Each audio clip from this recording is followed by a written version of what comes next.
ada bacaan khusus ya wukuf di Arafah ya.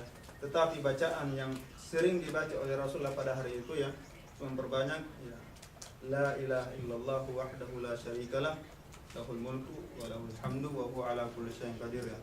Tetapi kalau dia membaca zikir yang lain, doa-doa berdoa kepada Allah Subhanahu wa taala yang sesuai hajat masing-masing ya, memperbanyak baca Al-Qur'an itu juga tidak apa-apa ya.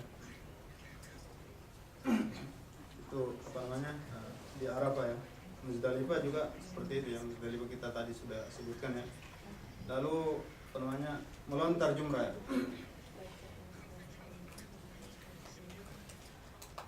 Jadi apa namanya di sini tidak ada apa namanya jumrahnya. Jumrah itu ada 3 ya. Namanya jumrah apa namanya yang kita apa namanya contohkan yang kursi ini ya.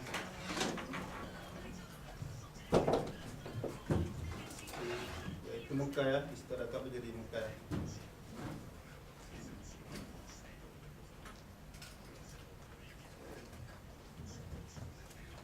Sekarang tempat jumrah sudah apa namanya bangunannya sudah sangat luar biasa ya. Lantai apa namanya 4 lantai ya, sangat luas dan akses untuk masuk dan keluar juga dipisahkan ya untuk orang yang datang dan untuk pergi apa namanya dari arah Mina ke Mekah ya juga apa namanya sudah bagus ya. Jadi berdesak-desakan itu sudah jarang ya, tidak perlu berdesakan ya.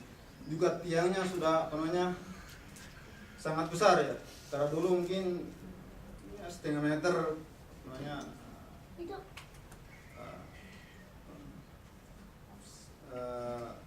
lebarnya ya, lebar setengah. Kalau sekarang sebenarnya itu sangat lebar ya. Jadi untuk melontar itu sangat mudah. Nah, jumrah ini pada hari tanggal 10 ya. Hari Raya Idul Fitri ya. Ini kita hanya melontar jumrah Aqabah. Jumrah Aqabah itu adalah jumrah yang paling dekat ke apa namanya? Ke Mekah ya. Ini jumrah wusta, ini jumrah namanya Sugra ya. Daerah Mina di situ ya. Orang mabit-mabit di Mina, tenda-tenda di daerah sana ya. Jadi ketika orang melontar jumrah ya dari perkemahan itu ya melewati 2 jumrah ini ya. Dan yang dilempar hanya namanya pada tanggal 10 hanya jumrah ini. Apakah ada doanya khusus untuk jumrah ya? Kalau untuk jumrah yang dicontohkan oleh Rasulullah itu hanya berdoa setelah melontar jumrah sugra dan jumrah namanya wusta ya. Ataupun jumrah Aqabah tidak berdoa setelahnya. Dan pada hari tanggal 10 yaitu jumrahnya hanya Aqabah ya, jadi tidak ada doanya. Dan ya disunnahkan namanya dia menjadikan jika dia menghadap Makkah ya, jumrah itu di sebelah kanannya, itu sunnahnya. Tapi kalau melontar dari arah manapun tidak masalah. Waktu melontar jumrah di apa namanya hari tanggal 10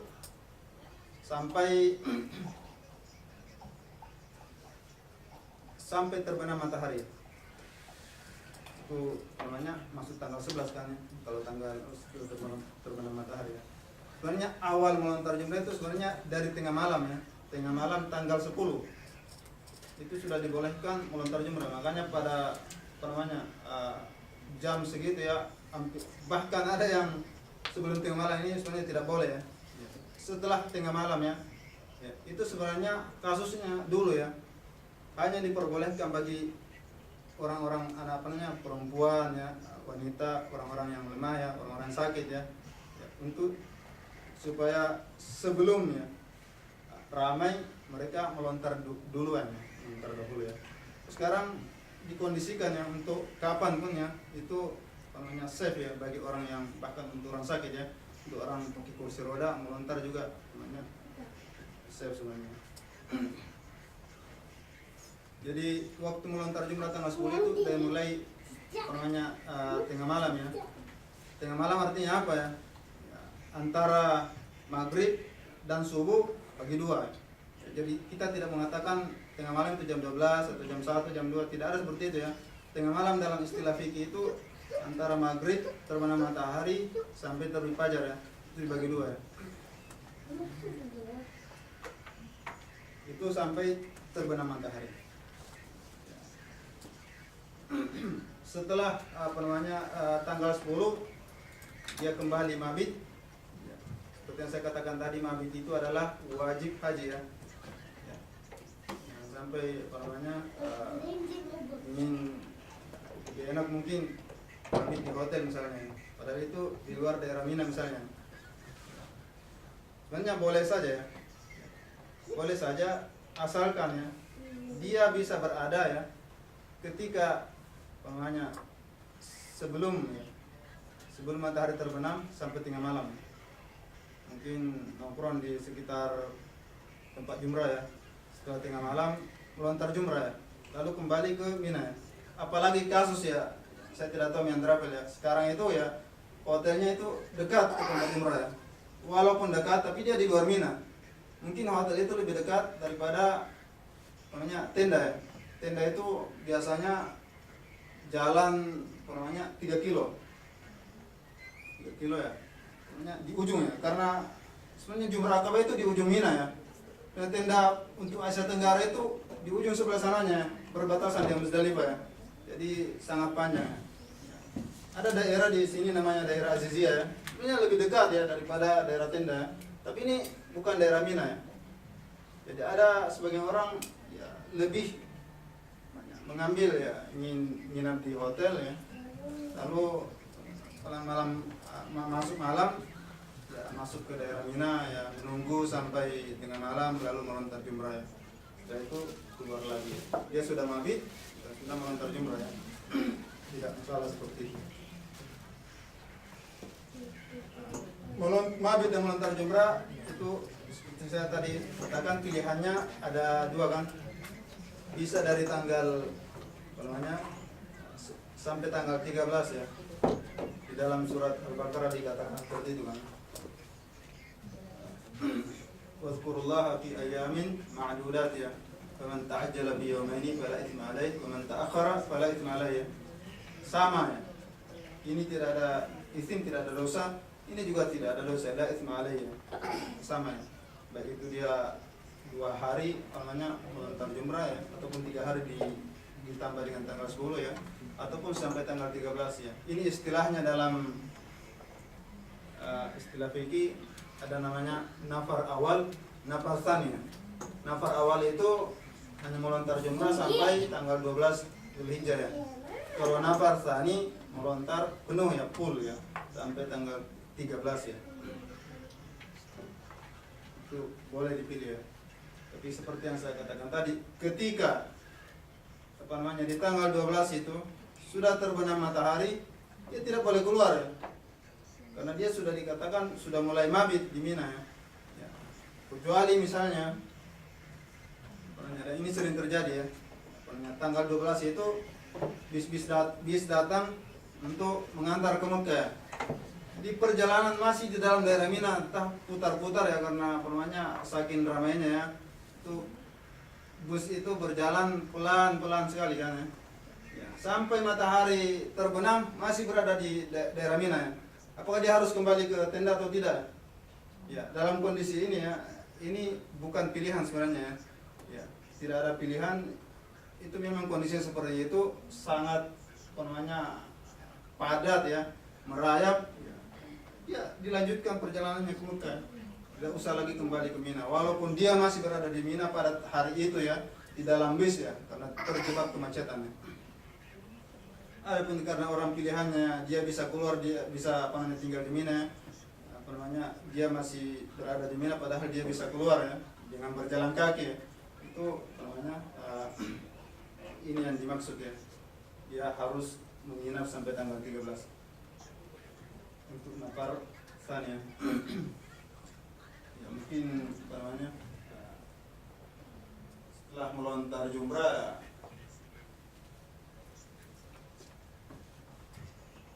mencukur ya, mencukur atau memendekkan rambut. kapan orang mulai bisa tahallul awal ya? Kondisinya adalah ya, disimpulkan oleh para ulama ya, ketika dia sudah melakukan dua amalan ya, amalan haji pada tanggal 10 Zulhijjah.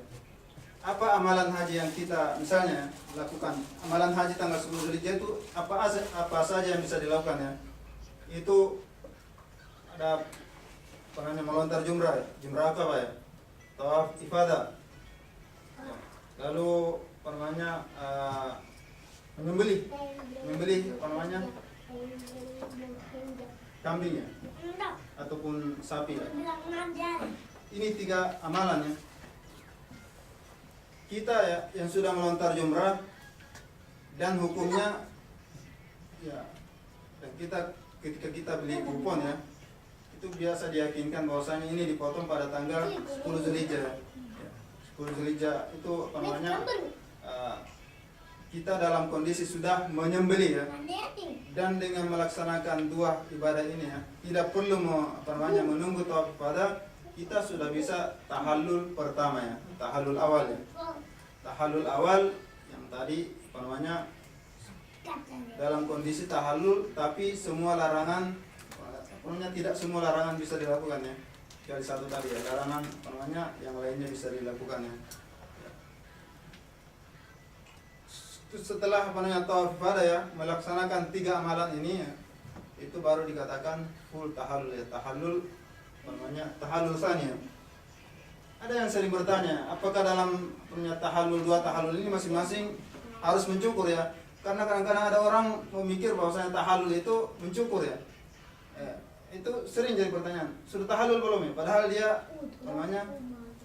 dia maksudnya sudah cukur belum ya?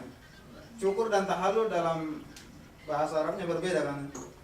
Tapi kadang-kadang orang bertanya, sudah tahallul belum? Itu artinya sudah cukur belum? Makanya ini berakibat kepada ada yang mengatakan apakah pada tahallul tsani harus mencukur lagi atau tidak. Padahal itu sebenarnya kondisi ya. Namanya tahallul itu adalah kondisi di mana dia sudah terbebas dari kondisi ihram ya. Itu namanya tahallul, bukan mencukurnya itu ya. Mencukurnya itu tanda bahwasanya dia sudah boleh tahallul ya. Jadi kalau di kasus haji, tahallul pertama itu mencukur ya. Tahallul kedua tidak ada lagi mencukur ya. Cuma istilahnya saja ya, tahallul awal dan tahallul tsani. Ya.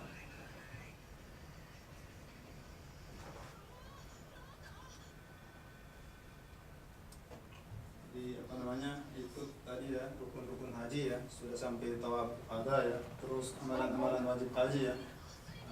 Ini amalan wajib haji, ihram dari miqat ya. Saya katakan tadi dibedakan ya antara ihram dengan ihram dari miqat ya.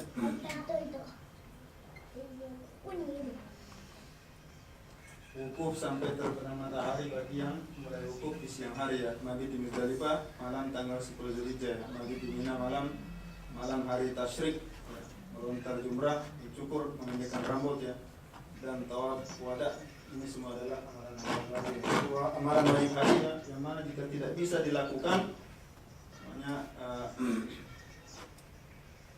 bisa diganti dengan membayar dam. Misalnya ihram dari miqat ya. Ihram dari miqat misalnya dia dari Medina ingin haji ya. Dari Medina ingin haji, harusnya dia miqat dari Bir Ali ya.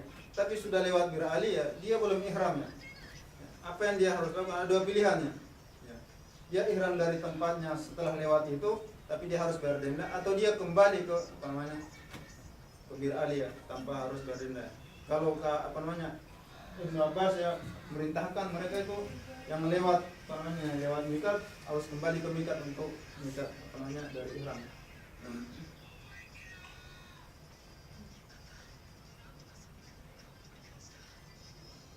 Kita tambahan ya, selain umrah dan haji itu ada namanya ziarah. Ziarah yang dimaksud di sini bukan ziarah ke gunung atau ke gua-gua ya, bukan ya, tapi ziarah tuh al-Madinah. Ziyaratul Masjid An-Nabawi.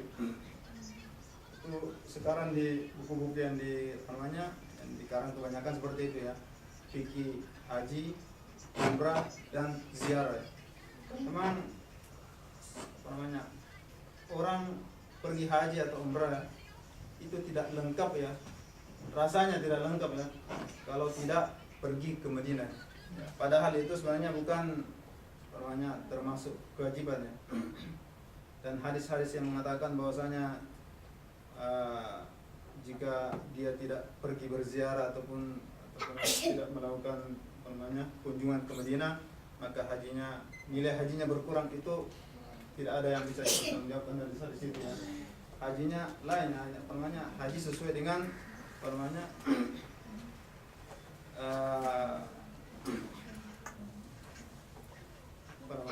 sesuai dengan perbuatan dia ya. Bagaimana dia melakukan rukun-rukun wajib-wajibnya, tidak ada hubungannya dengan ziarah. Ziarah seperti yang saya katakan tadi ya, ziarah ke Madinah ya kita niatkan ya, sekali lagi niatkan adalah mengunjungi Masjid Nabawi ya, bukan mengunjungi kuburan Rasulullah ya, ataupun niat untuk mengunjungi misalnya Bukit Uhud ya, ataupun kuburan syuhada Badar ya, ataupun syuhada Uhud ya, ataupun mengunjungi kuburan Baqi misalnya. Tapi niatnya adalah untuk mengunjungi Masjid Nabawi ya. Itu adalah niat yang niat yang syar'i ya. Setelah sampai di Madinah ya, kalau ingin mengunjungi Masjid Quba ya. Masjid Quba itu keutamaannya ada hadis tertentu kan ya. Barang siapa yang keluar dari rumahnya dalam keadaan berwudu ya. Masjid Quba adalah masjid yang pertama dibangun oleh Rasulullah SAW di Madinah ya. Dan dia itu berada antara Mekah dan Madinah. Itu Rasulullah bersabda seperti itu ya. Barang siapa ya yang keluar dari rumahnya ya,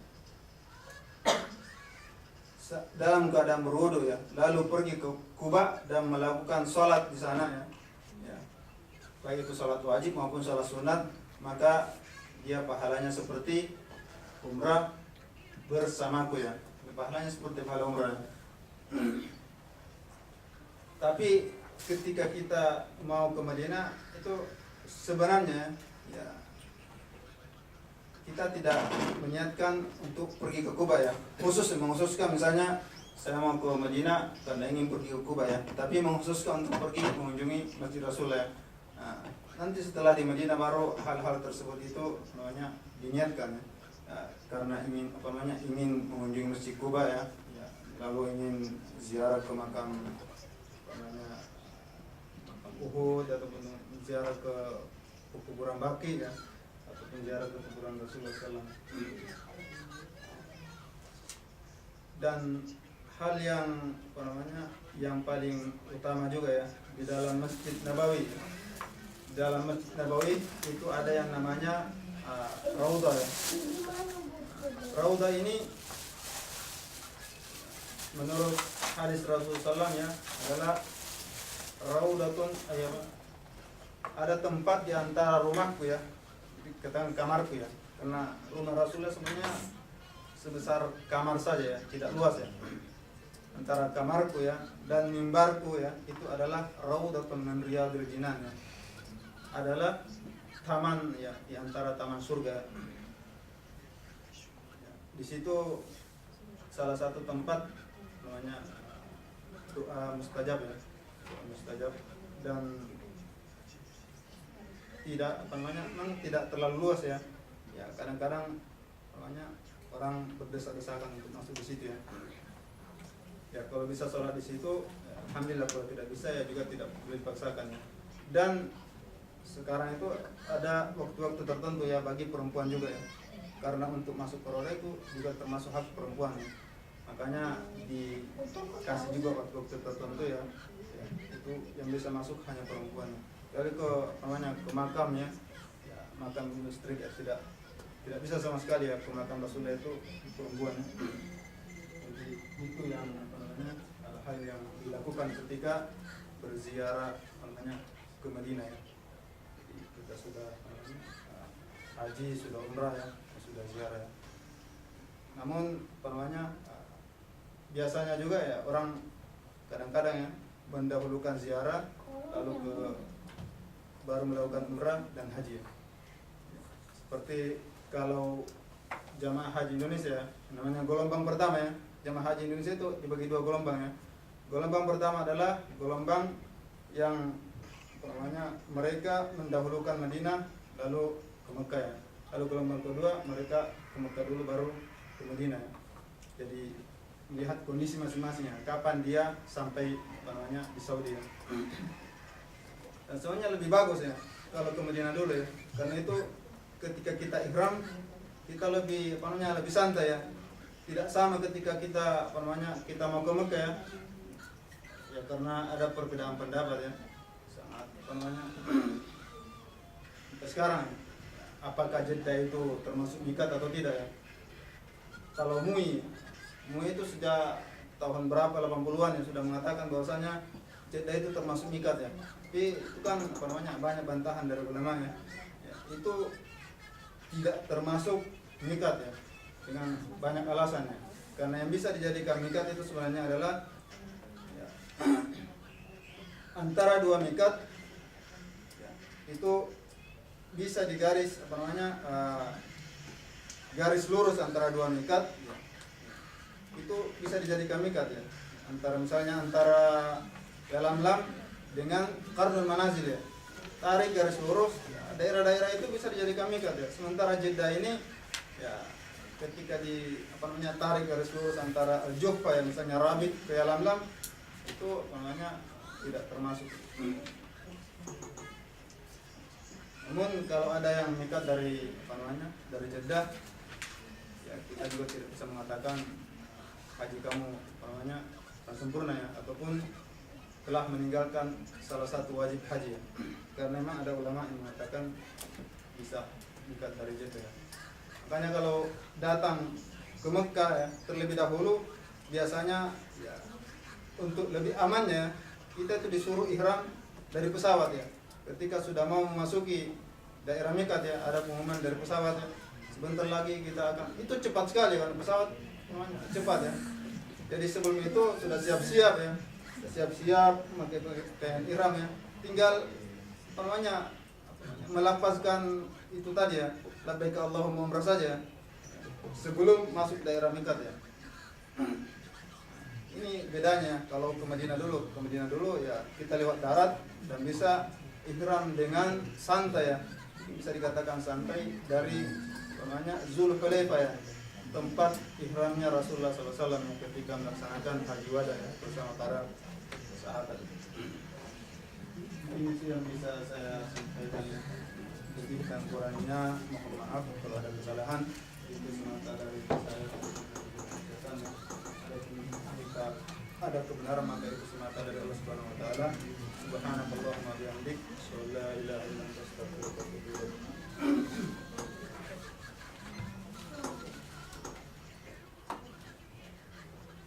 Kalau Ustaz untuk materi dan praktiknya, mau dipersilakan kalau misalnya ada yang mau ditanyakan.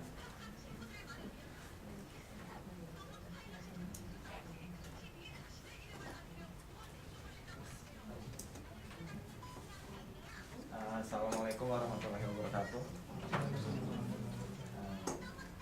Perkenalkan, Ustaz, nama saya Faris. Saya ingin menanyakan beberapa hal. Yang pertama, untuk jumrah Aqobah sendiri itu apakah harus tanggal 10 Zulhijjah atau tadi agak kurang jelas, agak kurang nangkep, jadi bisa sampai tanggal 13 atau seperti apa? Lalu untuk jumrah yang dua sisanya itu tadi belum dijelaskan dengan detail kapan pelaksanaan. Kemudian untuk tawaf wada sendiri itu kita sudah bebas dari ihram, sudah tahallul. Itu berarti tetap berpakaian ihram ketika melaksanakan tawaf wada di tanggal 13 apa seperti ini? Gimana? Kemudian masalah ketika kita dalam keadaan ihram kita diperbolehkan mandi. Iya, maksudnya tapi nggak dibolehkan memakai wangi-wangian. Ketika mandi kita memakai sabun yang wangi. Itu bagaimana? Apakah kita mandi hanya membasuh dengan air saja, tidak memakai sabun atau seperti apa? Jadi,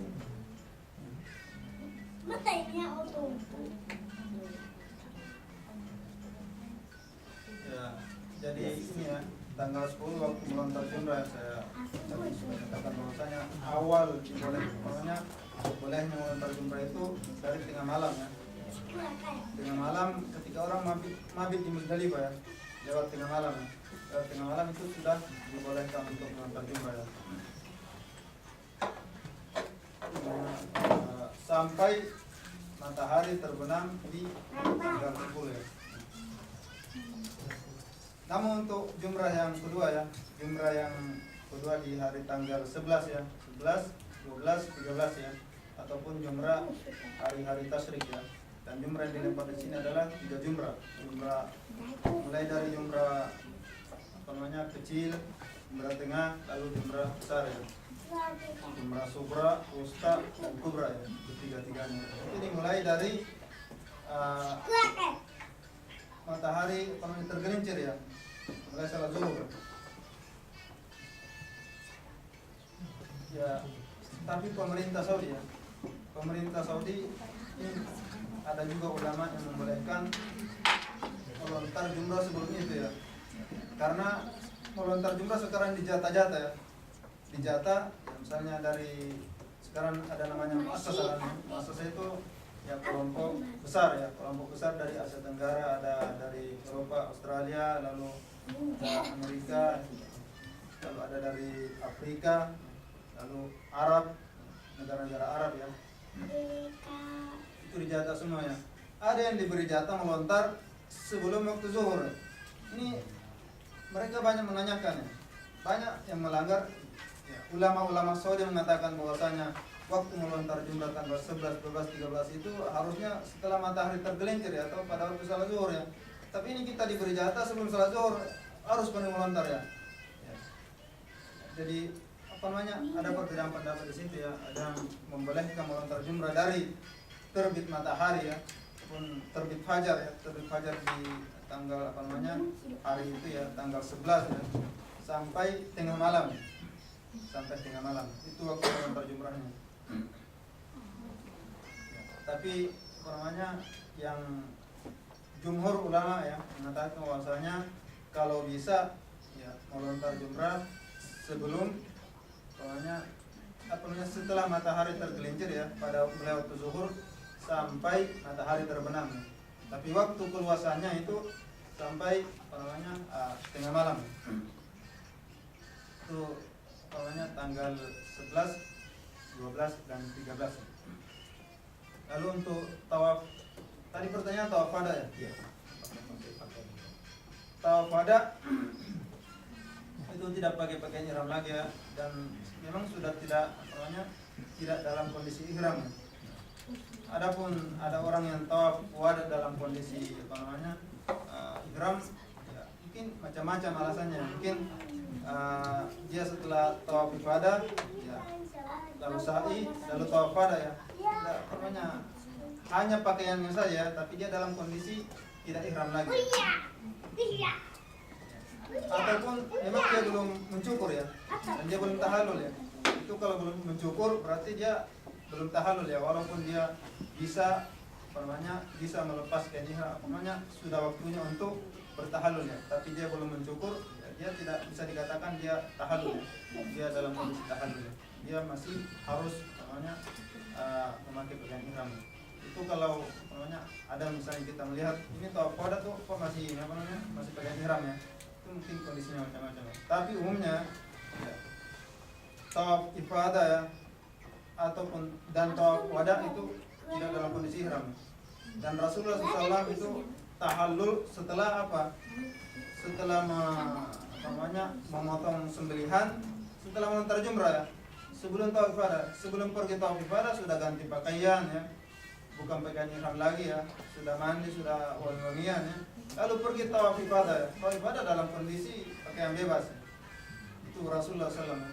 Tapi bagi orang yang misalnya dia belum melontar jumrah, dia belum menyembelih, dia dari Muzdalifah tidak singgah di Mina ya, langsung ke Mekah ya, itu juga bisa ya. Dia singgah di Mina ya, langsung ke Mekah tawaf ifadah ya. Karena memang tawaf ifadah bisa dilakukan pada tanggal 10 itu ya. Dalam kondisi ini dia tawaf ifadah ya, masih dalam kondisi ihram karena dia belum tahallul ya, dalam kondisi ihram ya. Jadi ada dua macam, ada orang tawaf ifadah dalam kondisi ihram, ada juga yang sudah dalam kondisi tidak ihram lagi, gantung kondisinya masing-masing ya.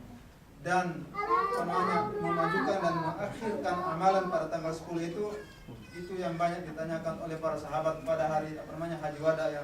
Ya Rasulullah ya, saya sudah tawaf ifadah, tapi saya sudah tawaf ifadah ya, tapi saya belum melontar jumrah. Bagaimana haji saya? Ya, la haraj. Semua dijawab la haraj. Artinya pada hari itu bisa mana saja yang didahulukan ya. La haraj, tidak apa-apa ya. Rasulullah menjawab semua pertanyaan sahabat pada hari itu dengan jawaban la haraj ya. Ada mengatakan sudah menyembelih ya, tapi belum melontar jumrah. Ada mengatakan macam-macam pertanyaannya semua dijawab oleh Rasulullah dengan la haraj ya. Ya, amalan pada tanggal 10 itu bisa dilakukan, didahulukan mana yang sesuai dengan kondisi. Lalu yang mandi, masalah mandi tadi ya. Ya, mandi sebenarnya apa pengertian mandi dalam istilah syar'i ya. Ya. Jangan kita istilah dengan adat ya, adat dengan istilah syar'i ya. Tidak bisa dia. Mandi dalam istilah syar'i itu cukup membasuh seluruh badan, itu namanya mandi ya. Bukan tanpa sabun, tanpa sampo ya, itu sudah namanya mandi ya. Sekedar membasuh ya seluruh tubuh ya.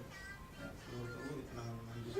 Kalau memakai sabun ya, ya sebenarnya sabun yang dijual di pasaran juga ya, di sana ya, ada sabun-sabun yang tidak pakai wangi-wangian ya. Kalau mau memakai misalnya mandi nggak pakai sabun nggak enak ya, bisa saja pakai sabun tapi jangan yang ada wangi-wangiannya. Sampo juga begitu ya, ada sampo yang mereka katakan ini sampo ihram ya, ini sabun ihram tanpa wangi-wangian, ada juga dijual seperti itu.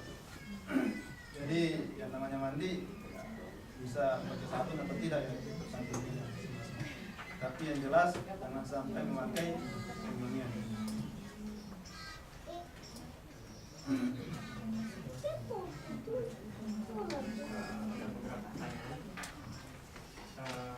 Rukun dan